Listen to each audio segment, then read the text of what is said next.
Bonjour à tous, j'espère que vous allez tous bien. Comme promis à ceux qui m'ont rendu le travail, je fais une petite correction vidéo de l'activité de cette semaine. Donc d'abord il fallait rechecker le cours, recompléter si c'était pas fait. Donc on avait ici la présentation de la courbe de Gauss, qu'on appelle aussi la loi normale. Elle est régie par l'écart-type ici, d'accord? L'écart-type d'une série statistique, plus il sera important, plus la courbe ici va s'étirer de gauche à droite. Et si jamais l'écart-type est petit, on aura plutôt une courbe étroite, d'accord? Donc c'est une courbe qu'on retrouve beaucoup dans les situations de la vie courante, hop, avec beaucoup de valeurs qui sont ici autour de la moyenne, et très peu de valeurs qui sont écartées par rapport à la moyenne. On a aussi la notion d'intervalle de confiance, c'est celui-ci, en vert, qui correspond à 95% des valeurs. 95% des valeurs sont comprises entre entre x bar, la moyenne, moins 2 sigma, 2 fois l'écart type, et x bar, la moyenne, plus 2 sigma, 2 fois l'écart type. C'est l'intervalle qui est ici. Ensuite, on a parlé des diagrammes en boîte à moustache. Donc pour faire une boîte à moustache, on a besoin de 5 caractéristiques. Le minimum, le premier quartile Q1, la médiane, le troisième quartile et le maximum. Dans l'exemple de notre cours, on était dans des pièces de monnaie anciennes qui avaient des diamètres compris entre 29,5 et 30,5. On avait calculé la médiane, elle était de 30. Premier quartile, 29,9. Troisième quartile, 30,1. Donc en fait, on fait une sorte de boîte ici entre Q1 et Q3. On fait un trait ici à la médiane. Et on va rajouter de moustaches jusqu'au minimum et jusqu'au maximum. Alors, vous deviez faire cette activité, ça concerne des mesures de pollution. Donc, il faut savoir qu'en France, il y a des stations météo qui mesurent tout, pression, température, hygrométrie, pollution, etc. Là, on mesure en particulier la pollution de dioxyde de soufre, SO2. C'est un gaz qui est généré par les usines et qui est très toxique, très polluant, donc c'est un poison. Il est interdit de le rejeter dans l'air en France. Donc les usines sont obligées de le conserver et de le faire recycler. Donc on contrôle ce gaz par le biais de deux stations, la U et la I. Donc là, on est un peu rassuré, les données sont assez faibles, on a une médiane de 5 microgrammes par mètre carré pour les deux stations. La première a des écarts un peu plus resserrés, et la deuxième a un écart un petit peu plus grand par rapport aux mesures de SO2. Alors, on nous posait des questions. Quel est l'intérêt de mesurer la concentration de dioxyde de soufre dans les stations? C'est un petit peu ce que je vous ai dit. Le SO2 est un produit très toxique. Il peut tuer les animaux. Ça peut polluer, d'accord, l'atmosphère. Alors, préciser l'unité de mesure, c'est le micromètre par mètre cube. Alors, micro, ça s'écrit comme ça avec la lettre mu. Microgramme par mètre cube. J'ai dit micromètre par mètre cube, c'est microgramme par mètre cube. Et ici, j'ai mis micromètre, donc ça ne va pas, je vais changer, hop, microgramme par mètre cube. Alors ici, c'est une question de cours, révision de troisième et de seconde, préciser la signification de Q1. Q1 signifie que 25% des valeurs sont inférieures ou égales à ce Q1. Q3, c'est 75% des valeurs qui sont inférieures ou égales à ce Q3. La médiane, c'est 50% des valeurs, ou bien la moitié des valeurs, qui sont inférieures ou égales à cette médiane. Alors là, on devait compléter le petit tableau, donc pour la station U et pour la station I. Station U, valeur minimale 3, premier quartile 4. Vérifions. Valeur minimale 3, premier quartile 4. Médiane 5, quartile 3 6, maximum 8. Donc 5, 6, 8. Je le complète. 5, 6, 8. Je vais faire pareil pour la station I. Minimum 1, quartile 1, 2, médiane 5, quartile 3, 11, maximum 13. 1, 2, 5, 11, 13. Je le recopie ici. 1, 2, 5, 11, 13. On voit que les deux stations ont la même médiane. Alors là, on nous demande de calculer Q3 moins Q1, c'est l'écart interquartile. Q3 moins Q1, 6 moins 4, d'accord? Pour la station U, donc 6 moins 4, ça fait des 2. Voilà. Ensuite, pour la station I, 11 moins 2.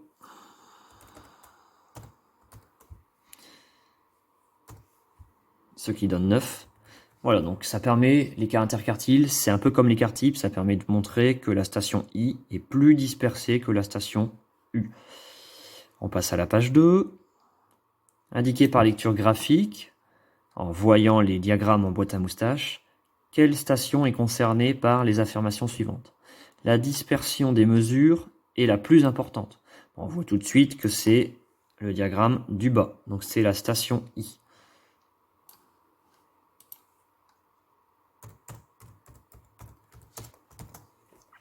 La moitié des mesures au moins ont été inférieures ou égales à 5. La moitié des mesures, ça me fait penser tout de suite à la médiane. Donc, quelle station a une médiane de 5? Il se trouve que c'est les deux. On l'a dit tout à l'heure, donc c'est la station I et la station U. 75% des mesures, ça me fait penser tout de suite au quartile 3, ont été inférieures ou égales à 6. Alors, quelle station a un Q3 égal à 6? C'est celle du haut, c'est la station U. Donc ici, on répond la station U. Ok. Alors là, on va s'intéresser à une troisième station, la station R. On a relevé toutes les mesures ici à chaque heure, entre 1h du matin jusqu'à 24 heures. Ça me donne 24 valeurs. On va calculer Q1, Q3, médiane, et on va faire le diagramme en boîte à moustaches. Alors, d'abord, pour calculer ces valeurs-là, on classe dans l'ordre croissant. Quand c'est écrit ordonner les valeurs, ordonner, c'est le mot ordre, donc ordre croissant. Ok, donc voilà, je les ai placées ici, je l'ai fait avant la vidéo. On a des valeurs qui reviennent qu'une seule fois. Les valeurs qui reviennent plusieurs fois, il faut les écrire plusieurs fois. D'accord, 67, 68, 72, 3 fois. On commence à comprendre qu'il y a une petite gaussienne, là, parce que ici, sur les valeurs centrales, ça revient plus souvent que sur les valeurs qui sont aux extrémités. Hein. Donc on a une loi normale, une courbe de Gauss, ici, qui pourrait se tracer. Déterminer l'étendue, c'est le maximum moins le minimum. Donc ça fait 79 moins 54 égale 25. On a une étendue qui est assez grande, hein, et on a des valeurs qui sont assez grandes hein, ici. Donc ça va servir pour la question B, quand il va falloir interpréter les résultats. On a des valeurs beaucoup plus grandes dans cette troisième station. Alors, déterminer le premier quartile, allez, la médiane en premier, donc ME. Bon, là, il faut prendre les 24 valeurs, on divise par 2, puisqu'on va faire 2 groupes. Alors ici, je vais prendre ma petite calculatrice qui va bien, donc 24 divisé par 2. J'obtiens 12, je vais donc prendre la 12e valeur. 1, 2, 3, 4, 5, 6, 7, 8, 9, 10, 11, 12. Ça fait 72. La médiane est égale à 72. Ensuite, pour le premier quartile, donc là, on va faire 25%. 25%, ça correspond à un quart. Donc je peux prendre mon nombre 24 et je le divise par 4. Voilà. Ça me fait 6, d'accord? J'aurais pu aussi faire 24 fois 25 divisé par 100. 25% et un quart, c'est la même chose. Ça me donne 6. Donc, je prends donc la 6e valeur. 1, 2, 3, 4, 5, 6. Il s'agit de 65. Ensuite, Q3. 75% ou 3 quarts, comme vous voulez. Allez, je vais le faire en pourcentage. 24 fois 75%. Pour 100 et divisé par 100, c'est pareil. Hein. J'arrive à 18, je prends la 18e valeur. 1, 2, 3, 4, 5, 6, 7, 8, 9, 10, 11, 12, 13, 14, 15, 16, 17, 18. Il s'agit de 76. Voilà, donc on a la médiane Q1, Q3. Le minimum, c'est 54. Le maximum, c'est 79. On peut donc représenter le diagramme en boîte à moustaches ici. D'accord? Alors, autre méthode pour calculer ces données, c'est d'utiliser la calculatrice de lycée. Vous l'avez sur internet gratuitement, hein. Vous tapez Numworks, et vous allez cliquer sur émulateur en ligne. Ici, j'ai un menu statistique. Voilà, et là j'ai déjà rentré toutes les données, hein. Donc au départ, vous arrivez dans données. J'ai entré 55, une valeur. 57, une valeur. 59, deux valeurs. 64, une valeur, etc. Ici, je peux jeter un œil au diagramme en boîte à moustache. Voilà. Mais c'est pas très précis, hein, vous voyez. Il faut quand même le faire par nous-mêmes en calculant les valeurs, hein. Et puis, quand je remonte ici dans Stats, je peux vérifier. Effectif total 24, minimum 54, maximum 79, étendu 25. La moyenne, même si là c'était pas demandé. L'écart type, même si là c'était pas demandé. Variance et hors programme. Premier quartile, Q1, 65. Troisième quartile, 76. Médiane, 72. Et l'écart interquartile, c'est Q3 moins Q1, ça fait 11. Vous voyez, on obtient tout. Elle calcule tout seul. Alors, diagramme en boîte à moustache, c'est parti. Donc, on va d'abord faire la boîte entre Q1 et Q3. Donc, entre 65 et 76. On va faire un rectangle. 60, 61, 62, 63, 64, 65. Je vais jusqu'à 76. 1, 2, 3, 4, 5, 6. Voilà. On va faire la médiane maintenant, qui est à 72.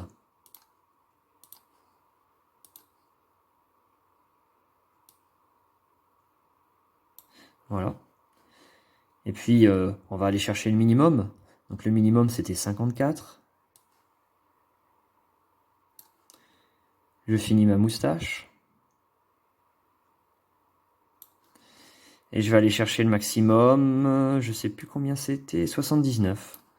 Donc je suis ici. Je finis ma moustache. Voilà. Le diagramme est fait, il ne reste plus qu'à interpréter les résultats obtenus. Je vais vous le faire à l'oral. Bon, on s'est rendu compte que pour ces stations-là, il y a un problème. Les valeurs sont beaucoup plus importantes. Elles sont plus de 10 fois supérieures par rapport aux deux autres stations. D'accord ? Bon, en plus, même si c'est assez dispersé, on a de la pollution à toute heure de la journée. Donc il y a un souci là. Donc si jamais je travaille pour cette station-là, il faut que je le signale aux autorités, puisqu'il y a une usine qui respecte pas les normes, et il y aurait une enquête à faire, hein, voilà. Donc ça, c'est l'interprétation la plus importante, ce qu'il faut faire sur cette question C. Voilà pour l'activité. Alors, je vais vous montrer un exemple dans la vie courante d'une gaussienne. Donc j'ai vu ça encore en publicité Facebook pour les tests de QI. Donc j'ai tapé ça, hein, loi normale test de QI. Et je suis arrivé sur un petit site qui s'appelle Test Aujourd'hui, voilà, testaujourd'hui.com, test QI junior. Et ça propose de faire un test. Donc là, on explique que Mozart et Einstein avaient des QI très importants.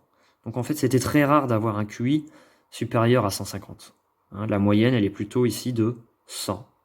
Donc il y a beaucoup de personnes qui ont eu un QI ici entre 85 et 115, si vous voulez. 70 personnes ont un QI entre 95 et 115. 70% des personnes, pardon. Alors, moi, ce que je vous demande, pour la prochaine fois, c'est le prochain travail. Il y aura bientôt un quiz aussi que je vais vous demander. C'est de le faire, ce test.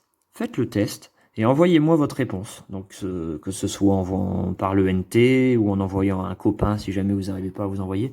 Mais j'aimerais bien avoir les résultats de test de plein d'élèves. Et à partir de ça, bah déjà, vous aurez fait un petit test de QI, ça vous fera du bien. Et en plus, on va avoir des valeurs qui sont censées suivre une gaussienne. Donc on va faire un diagramme en boîte à moustache, on va calculer Q1, médiane, Q3, etc. Et puis on dessinera cette gaussienne. Voilà, c'est votre prochain travail que je vous demande. Faites ce test de QI, renvoyez-moi les valeurs. Et à partir de ça, je vous ferai un exercice. Voilà, bon bah je vous souhaite un bon week-end.